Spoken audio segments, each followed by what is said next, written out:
Hello everybody, this is James recording for your May update. Here's the allotment patch, what it looks like now. We've got, I've put up the bean stand here. We've got some runner beans. I have to keep this sort of protected with wire so that animals don't get to it and dig them up. Although it needs a little bit of weeding, a little bit of bindweed seems to have got in there.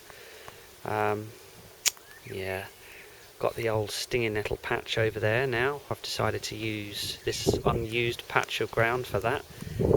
Stinging nettles because I eat stinging nettles after I've boiled them.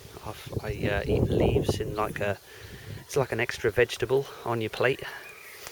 And yeah, lots of fibre, lots of vitamins. Just like another spinach, type of spinach or kale. Here's the white Buddleja. I've actually removed the Buddleja that was here before as it sort of started to die, so I just thought, oh, what the heck, and planted a nice new one. One of my white ones that I took last year from the one that died.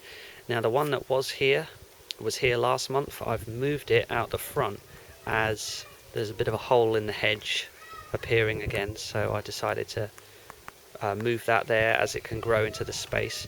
And by removing this one I can get more light onto my now my new greenhouse, makeshift greenhouse. The globosa I'm going to leave because it's not quite the same with lots of thick dense growth. It's more sort of spread out and the sun gets through there just fine. Now all the Buddlejas are growing really nice. In the gym I've got a new little platform here with more peppers in. These are my spares. There's one pepper on the back there. That's on one of my original plants.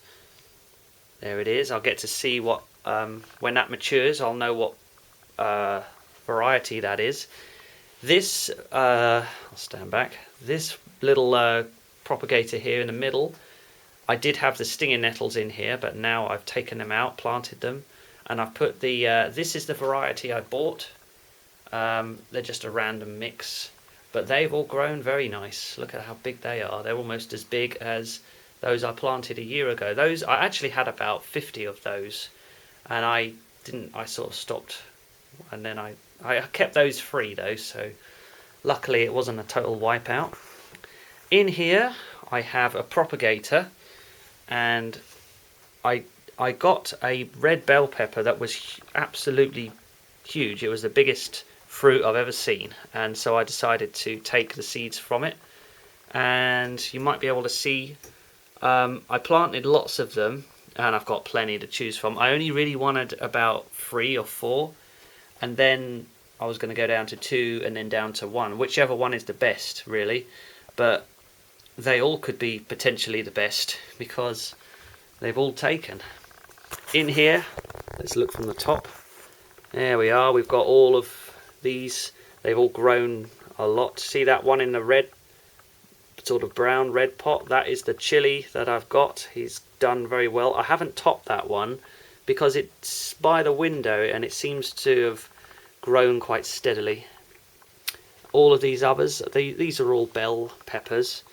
And in there I've got a very late another chili pepper that I had. It was a very large chili pepper, so I've decided to take the seeds from that. But there's none of that has grown yet. I think probably because it's not quite in the chilled. And there's all other bell peppers. There we are. And there's the setup. Very nice. I had a little ant colony move in, so I had to sort of move them out again. I had to move the pots, chuck the pots out that they'd settled in. But I've got lots of pots now, lots of space for them. More compost. These boxes have got spare rainwater in, so I can water my plants.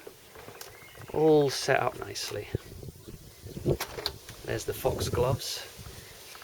Nothing much going on out here. This is where I've got all my rainwater, but I've used it all up as we've not had much rain lately. And there's not much rain left in there either. In here are all the trees. These are all in my last video. They haven't really changed a lot.